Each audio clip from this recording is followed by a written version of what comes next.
오늘 저희가 읽은 본문 말씀은 다윗이 사울 왕을 피하여 아둘람에 거하였을 때 있었던 일입니다. 다윗의 전성기가 아니라 어쩌면 가장 어둡고 힘든 시기였습니다.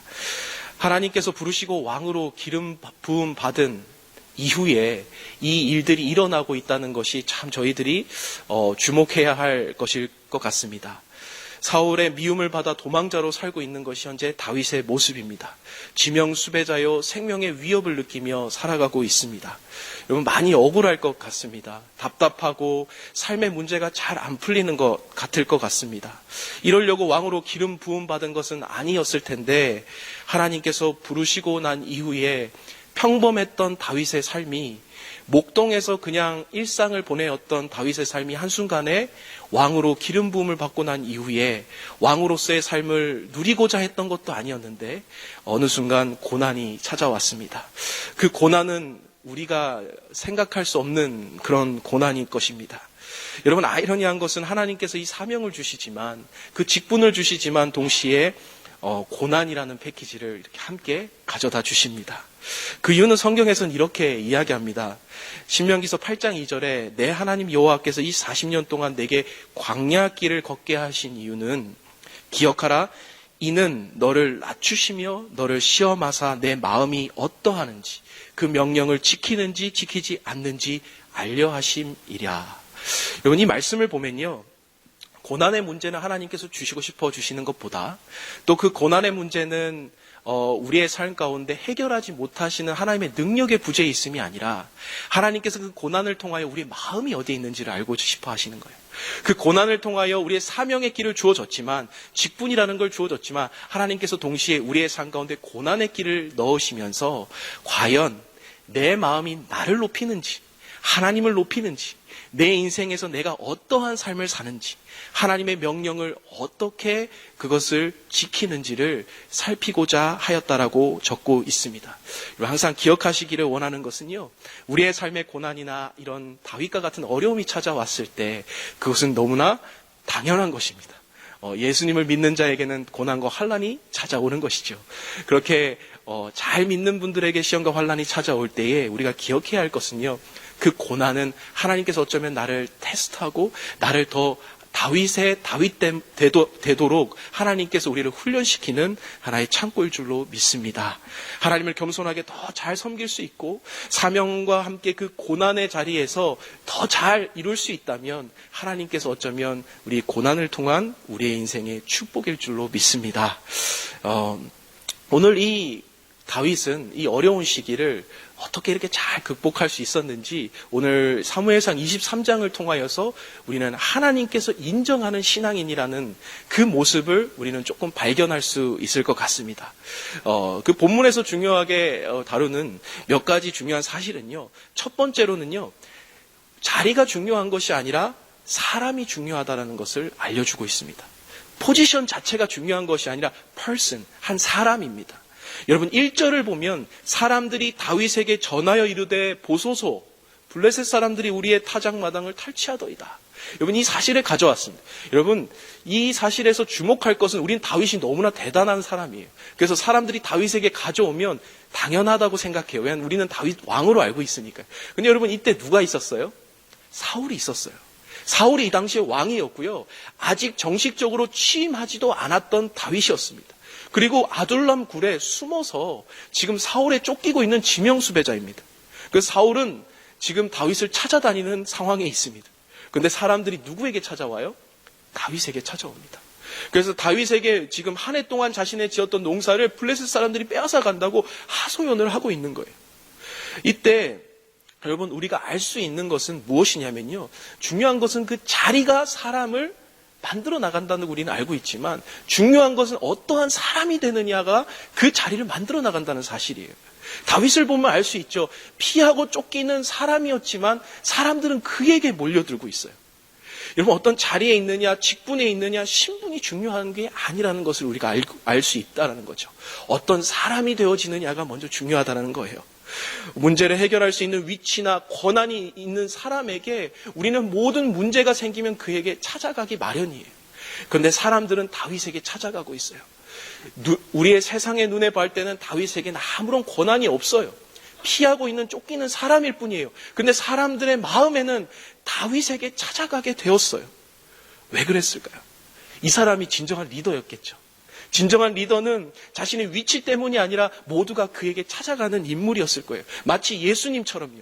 예수님은 어떠한 위치나 자리에 있지 않으셨어요. 그냥 평범한 목수의 아들로 이 땅에 오셨지만 모두가 다 예수님께로 나아간 거예요. 왜요? 그분이 진짜 리더니까요. 마치 다윗과 같은 상황이겠죠. 여러분, 자리와 위치와 우리의 신분이 우리의 삶을 결정하지 않습니다. 내 삶이 비록 세상의 눈에서 내가 비천해 보이는 일을 할지라도, 비천해 보이는 신분에 있을지라도 그 사람이 리더가 될 수 있다는 사실입니다. 여러분, 한 노예가 총리로 이루어지는 것이 성경 말씀이고, 한 왕이 노예의 신분까지 비참하게 노예로 끌려가는 것이 성경의 스토리입니다. 그 스토리가 우리에게 알려주는 것은 신분이 중요한 것이 아니라 한 사람이 중요한 거죠. 우리의 마음이 중요한 거죠. 이번에 사무엘상 22장을 보면 아들람 굴에 다윗이 숨어 있을 때부터 환난당한 자, 빚진 자, 원통한 자 400명가량이 다윗에게 몰려 들어갑니다. 왜요? 그가 신분과 출세를 시켜주기 때문에 그렇지 않습니다. 다윗에게 어떤 특별한 것이 있었겠죠. 여러분, 우리가 여기서 알 수 있는 두 번째 사실은요, 우리 모든 말씀을 통하여 알 수 있는 두 번째 사실은 결정권자가 누구인지가 굉장히 중요하다는 사실이에요. 다윗이 어떤 것을 가지고 있었느냐면, 다윗에게 있어서는 누가 자신의 결정권자인지를 명확하게 하고 살았던 인물이었습니다. Decision maker. 내 삶에 있어서 decision maker가 내가 되어지는지 하나님이 되어지는지, 또 주변의 상황과 내 주변의 이웃이 되어지는지 아니면 내가 모시는 한 주인이 되어지는지, 그것이 굉장히 내 인생을 결정한다는 사실이에요. 많은 사람들에게 다윗에게 올 수밖에 없었던 이유는 다윗이 결정했던 그 모든 상황들마다 지혜로운 결정이었겠죠. 그의 삶에 있어서 그의 모습은 달랐겠죠. 근데 그의 삶은 결정권자가 있었어요. 그게 누구였습니까? 하나님이에요. 여러분, 2절, 3절, 4절, 2절부터 4절 이렇게 보면요, 다윗은 이러한 상황들 속에서 어떻게 반응합니까? 여호와께 여짜오되. 여호와께 여짜오되. 여러분, 이 상황은 다윗에게 있어서 두 가지 생각이 들게 할 거예요. 많은 사람들이 도망치고 있는 나에게 몰려와서 자신을 구원해달라고 말합니다. 아직 왕도 아닌데요. 근데 그러한 사실 속에서 내가 나서면 사울 왕에게 죽게 될 수도 있을 텐데라는 걱정도 있을 거예요. 하지만 내가 이참에 나서서 구원하면 사람들의 많은 인기를 얻어서 내가 어떻게 해볼까라는 인간적인 생각도 세울 수 있었을 거예요. 근데 다윗은 어떠한 생각도 하지 않았어요. 다윗은 자신에게 주어진 이 상황들 속에서 내 결정권자한테 그걸 가지고 나가는 거예요. 내 그 결정권자 앞에서 내가 결정하고 나아가서 결제받는 것도 아니에요. 나의 백지를 가지고 하나님 앞에 나가서 하나님 어떻게 해야 합니까? 라고 구했을 때 하나님께서 응답하여 주셨던 거예요. 당장에 닥쳐진 위험 때문에 내가 출병을 해야 된다, 내가 어떤 계획을 세워야 된다, 내 머릿속에 지금 상황이 어떠하다라는 것을 내가 미리 결론 내리지 않았어요. 왜냐하면 그것이 중요하지 않기 때문에 그래요. 다윗에게 있어서는 결정권자가 어떠한 대답을 하는지가 중요했지, 내가 지금 어떠한 상황을 어떻게 준비하고 지금 어떻게 내가 하나하나 스텝을 밟는 것이 중요하지가 않았어요. 그들이 저 입구까지 몰려온다 할지라도 내 결정권자가 얘기하지 않으면 나는 움직일 수 없는 거예요. 여호와께 묻자오되 이들을 치리까? 하나님께서 치라고 말씀하세요. 다윗에게 또 사람들이 몰려옵니다. 자신의 사람들이 몰려와요. 두렵습니다. 다윗. 어떻게 해야 합니까? 라고 했을 때 다윗이 또 하나님 앞에 나아갑니다. 다윗은 한 번 받은 응답으로 하나님 앞에 나아가서 여러분 할 수 있습니다, 제가 응답받았습니다 이야기한 게 아니에요. 그들의 이야기를 또 듣고 하나님 앞에 또 나아가는 거예요. 다윗의 위대함은요, 듣고 하나님 앞에 나아가요. 하루의 생활에 있었던 일을 가지고 또 하나님 앞에 나아가요. 또 듣고 있었던 일을 가지고 또 하나님 앞에 나아가요. 사람들한테 이야기하지 않아요. 사람들한테 어떻게 해볼지 사람들을 선동하지 않아요. 여기서는요, 얼마나 하나님 앞에 자주 묻고 자주 응답을 받느냐가 우리의 삶의 인생을 결정한다는 사실이에요. 여러분, 사랑하는 성도 여러분, 하루 동안에 얼마나 하나님께 많이 묻고 살아가십니까? 얼마나 우리가 비즈니스 하는 것들, 우리의 가정사들, 우리의 자녀의 문제들, 정말 중요한 것까지도 하나님 앞에 묻지 않고 지나갈 때도 많지 않습니까? 그런데 우리의 상황들 속에서 결정권자가 있고 그 결정권자한테 모든 것을 갖다 맡기는 인생은 우리의 삶이 당당합니다. 우리의 삶에 두려움이 없습니다. 그 책임은 이미 그분이 지시기 때문에 우리의 삶에 있어서는 당당하게 살 수가 있다는 거죠. 미리 결정권자가 해야 하는 그 걱정과 두려움을 우리가 할 필요가 없다는 사실이에요. 우리는 주어진 상황 속에서 하나님이 인도하신 대로 하나님 앞에 물었고 하나님께서 응답을 주셨으면 그 길로 나아가면 됩니다.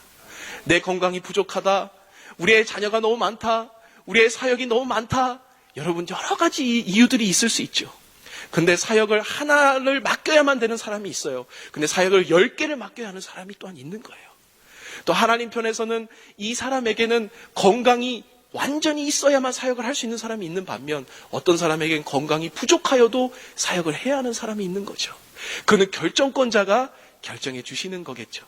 여러분 오늘 우리의 모든 삶의 결정을 내가 내리고 있다면 그 부담감과 무게감을 벗어던지시고 우리 하나님께로 나오신 여러분 되시기를 간절히 축복합니다. 세 번째 우리 진리는요, 사명의 길로 가도 늘 인생에 방지턱이 있다라는 거예요. 인생에 방지턱이 있다는 거예요. 여러분 7절 8절을 보면 다윗이 결국 하나님께 여쭈어보고 치러 나아갔어요. 그래서 승리를 거두었죠. 승리를 거두었어요. 그런데요, 여러분 놀라운 사실은 그리고 나서 형통대로가 열린 게 아니에요. 하나님께서 어떠한 일을 허락하시냐면요, 이 다윗에게 어떤 사람이 배신을 합니다.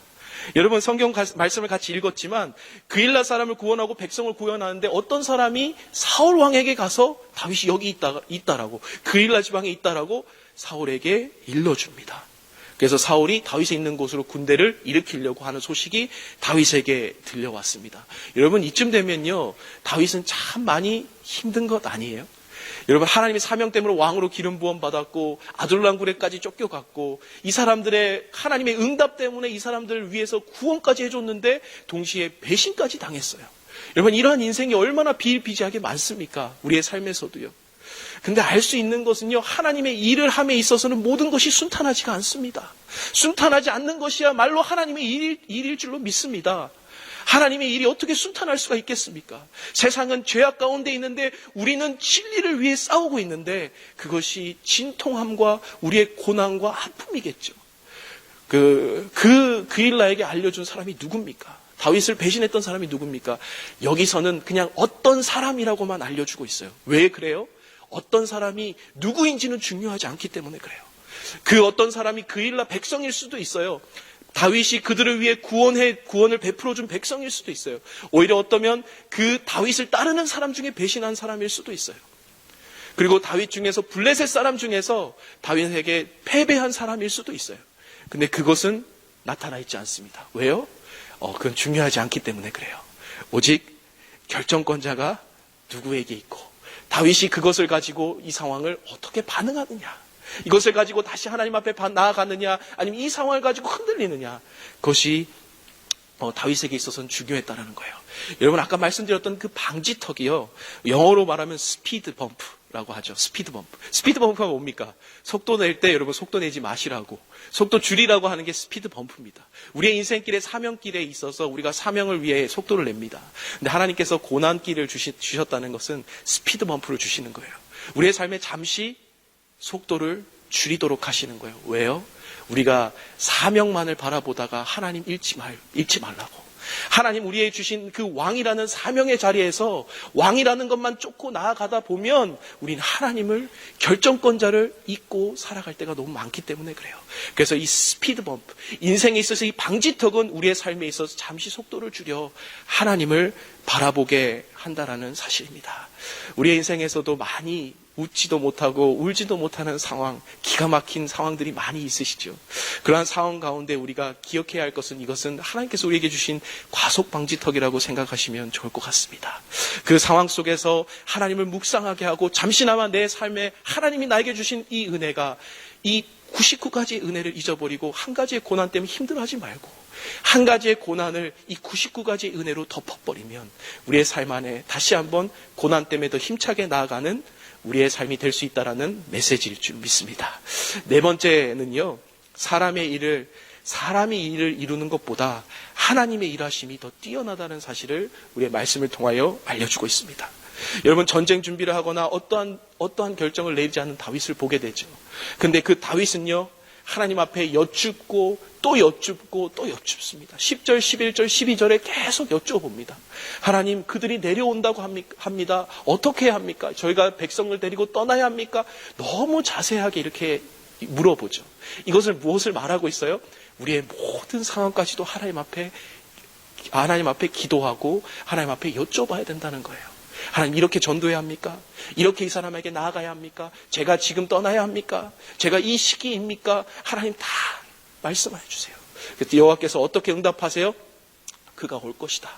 그리고 너가 여호와께서 그들에게 넘겨줄 것이다. 그러니까 너는 떠나라고 이야기합니다. 그래서 다윗은 그 응답을 받고 13절 떠납니다. 근데 여러분, 계속 사울은 14절에 보면 매일매일 다윗을 찾아 잡으려고 해요. 근데 결국 잡아낼 수 있습니까? 못 잡아낸다는 거예요. 왜요? 인간의 계획은 계속해서 세워도 실패하게 되고, 하나님께 여쭙고 하나님이 이루시는 일하심은요, 하나님이 그의 손에 넘기지 아니하시니라. 하나님이 그의 손에 넘기지 아니하시니라. 이게 하나님의 은혜라는 거죠. 여러분, 하나님의 은혜 한 번이면 우리의 99가지의 우리의 노력은 다 하나님 숲으로 돌아갈 때도 있어요. 하나님의 한 번의 노력이 모든 것을 압도할 만큼 더 능력이 크시기 때문에 그래요. 여러분, 그렇기 때문에 오늘 우리의 삶 가운데 하나님의 일하심이 더 뛰어나다는 사실을 기억하셔야 될 줄로 믿습니다. 오늘 본문에서 중요한 4가지 사실을 말씀드렸습니다. 우리의 위치나 조건보다 사람이 중요하다는 것을 말씀드렸어요. 그 사람은 결정권자가 있는 삶이어야 된다라고 말씀드렸고요. 우리의 인생의 방지턱에서도 하나님의 일하심을 찾고 구해야 된다는 사실을 오늘 이 말씀을 통하여 잘 나타내고 있다는 사실입니다. 하나님께 인정을 받는 신앙인의 삶은 바로 그러한 삶이겠죠. 하나님의 마음을 바짝 쫓아갔던 이 다윗이요, 늘 하나님 마음에 맞는 사람이라고 했는데 하나님의 마음을 늘 가까이 쫓고 늘 여호와께 묻자온대, 여호와께 구하건대, 여호와께 구하건대, 말씀에서 대부분이 여호와께 기도하고 여호와께 구하였던 이 다윗의 말씀을 통하여 보면, 다윗은 하나님께 인정받는 사람이었습니다. 그랬기에 많은 사람들이 다윗을 존경했고 다윗을 따랐습니다. 다윗은 그 위치에 서고 싶지 않았습니다. 하지만 다윗은 하나님의 인정받는 사람으로 섰기에 모든 인생이 하나님의 뜻대로 풀려졌을 줄로 믿습니다. 오늘 여러분, 우리의 삶 가운데 어떠한 문제를 이 자리에 가져왔든지 저는 모르지만 우리의 삶 안에 하나님께 인정받는 신앙인이 되신다면 하나님께서 그 모든 상황을 다루어 주실 줄로 믿습니다. 하나님께서 그의 손에 넘기지 아니하심에 그는 찾을 수 없었던, 말했던 것처럼 하나님의 은혜가 오늘 우리의 삶 가운데 임하시기를 간절히 축복합니다.